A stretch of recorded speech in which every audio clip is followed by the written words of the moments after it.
Hi guys, welcome back to my YouTube channel. So finally आज मैं बहुत time के बाद वीडियो कर रही हूँ और सॉरी, मैंने बहुत सारे इंपॉर्टेंट टॉपिक्स पे वीडियोस बनाने के लिए बोला था।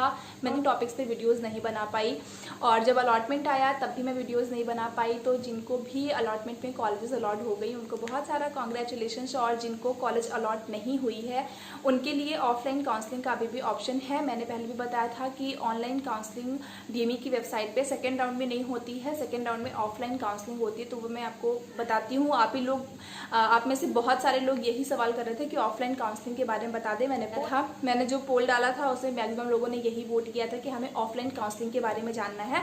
तो फाइनली मैंने आज ऑफलाइन काउंसलिंग के बारे में बहुत सारी इन्फॉर्मेशन इकट्ठा करी है और वीडियो बनाने जा रही हूँ। उसके पहले थोड़ा सा अपडेट, बहुत सारे लोग ये जानना चाहते हैं मेरा चैनल मोनेटाइज हुआ या नहीं। तो मैं डायरेक्ट बता देती हूँ कि मेरा चैनल अभी तक मोनेटाइज नहीं हुआ है और आई थिंक अभी वो अगले 2-3 महीनों में नहीं होगा। ऑब्वियसली सबसे पहला सवाल आपके मन में आएगा, क्यों आपके 1K कंप्लीट हो गए? हाँ, मेरे 1K कंप्लीट हो गए, उसके लिए थैंक यू सो मच। लेकिन आपको मोनेटाइजेशन के लिए यूट्यूब पे सिर्फ 1K नहीं कंप्लीट करना होता, आपके पास 4000 आवर्स का पब्लिक वॉच टाइम होना चाहिए और वो रियल वॉच टाइम होना चाहिए। किसी भी तरीके का फेक तरीके से लाया हुआ वॉच टाइम या फिर कुछ भी हो वो नहीं अलाउड होता या फिर वो आपके वॉच टाइम में काउंट नहीं होता। आपको रियल वॉच टाइम चाहिए होता है, जो आपकी रियल ऑडियंस आपकी वीडियोस को सीन करती है उससे आता है जो वॉच टाइम, वो आपका कंप्लीट होना चाहिए 4000 आवर्स। ये एक बहुत बड़ा माइलस्टोन है जिसको क्रॉस करना थोड़ा सा डिफिकल्ट होता है। तो मेरा वो कंप्लीट नहीं हुआ, जिसकी वजह से मुझे अभी तक यूट्यूब से कोई मेल नहीं आया है कि मैं अपने चैनल को मोनेटाइज करवा सकती हूँ। उसके बाद ही आएगा जब 4000 से कुछ अधिक आवर्स मेरे हो जाएंगे वीडियोस के तब। और ये क्राइटेरिया कंप्लीट करना होता है लास्ट 365 डेज में। तो मैं चैनल के 365 डेज भी कंप्लीट होने वाले हैं। आई डोंट नो कि उसके पहले वो वॉच टाइम कंप्लीट होगा या नहीं होगा। ओके, सो फाइनली वो सब साइड में करते हैं। अब इस इंपॉर्टेंट चीज जो आप लोग जानना चाहते हैं कि ऑफलाइन काउंसलिंग कहाँ होती है और कब होगी या नहीं होगी। तो जिनको भी अलॉटमेंट नहीं मिले हैं तो सबसे पहले कि ऑफलाइन काउंसलिंग कौन कौन करवाए। देखिए, इस बार इन कॉलेजेस के कट ऑफ बहुत ज़्यादा गए हैं। अनरिजर्व का कट ऑफ और सारे ही उसका कट ऑफ बहुत ज़्यादा गया है। मतलब जिनको भी अलॉटमेंट मिल गया था ऑनलाइन में और उन लोगों ने कॉलेज में जाकर के एडमिशन नहीं लिया और एडमिशन की डेट खत्म होने के बाद अगर वो ऑफलाइन काउंसलिंग करवा करके शीट लेना चाहते हैं तो वो उसके लिए एलिजिबल नहीं है। जिन लोगों ने ऑनलाइन में शीट छोड़ दी है वो लोग ऑफलाइन काउंसलिंग नहीं करवा सकते। दूसरी बात, ऑफलाइन काउंसलिंग होगी या नहीं होगी। तो ऑफलाइन काउंसलिंग होगी, क्योंकि आपका जो शेड्यूल आया था स्टार्टिंग में डीएमई की वेबसाइट पे, अगर वो पेज मिलेगा तो मैं वो पेज यहाँ पे लगाऊंगी जिसमें ये लिखा था कि सीट्स के खाली होने पे आपको आपकी ऑफलाइन काउंसलिंग कराई जाएगी, जिसका नोटिफिकेशन आपके डीएमई की वेबसाइट पे आता है हमेशा ही। और वो काउंसलिंग कहाँ होगी? तो देखिए, लास्ट 2 ईयर से वो counselling Gandhi medical college, Bhopal के गांधी मेडिकल कॉलेज में होती आई है। लेकिन 1-2 बार वो इंदौर के कॉलेज में भी हुई है। तो कोई ज़रूरी नहीं है, मतलब ये कोई फिक्स नहीं है कि वो गांधी मेडिकल कॉलेज में ही होगी।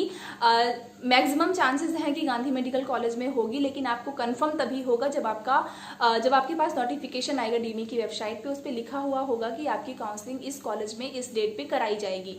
अब वो नोटिफिकेशन कब आएगा या फिर आपको कब कंफर्म होगा कि ऑफलाइन काउंसलिंग हो रही है? ऑनलाइन एडमिशन्स खत्म होने के बाद, ऑनलाइन एडमिशन्स खत्म होने की जो लास्ट डेट है उसके 1 दिन पहले ही ऑफलाइन काउंसलिंग का नोटिफिकेशन डीएमई पे आता है और उसके बाद उसके नेक्स्ट डे पे ऑफलाइन काउंसलिंग उस कॉलेज में कराई जाती है जहां कभी वहां पे नाम लिखा होता है।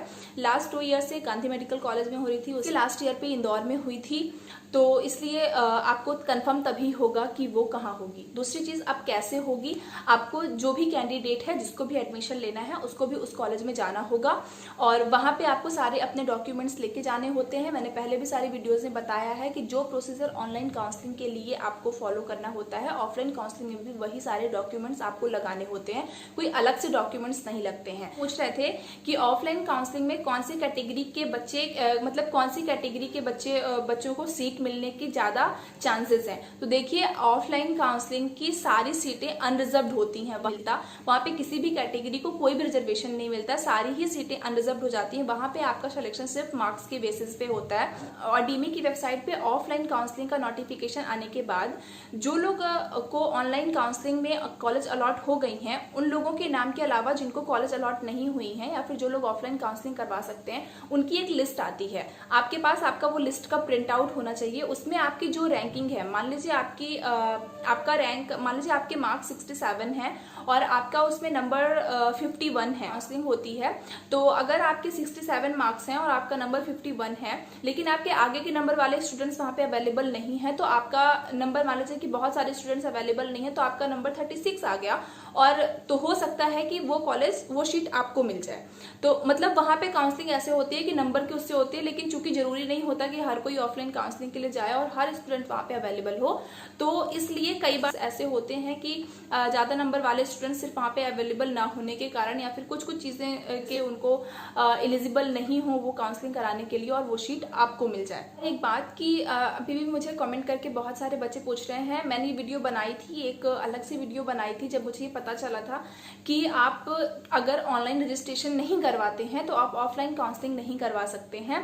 तो आपके पास वहां पे आपने जो चॉइस फिलिंग या जो रजिस्ट्रेशन करवाया है, आपके पास आपके रजिस्ट्रेशन की स्लिप होना कंपलसरी है।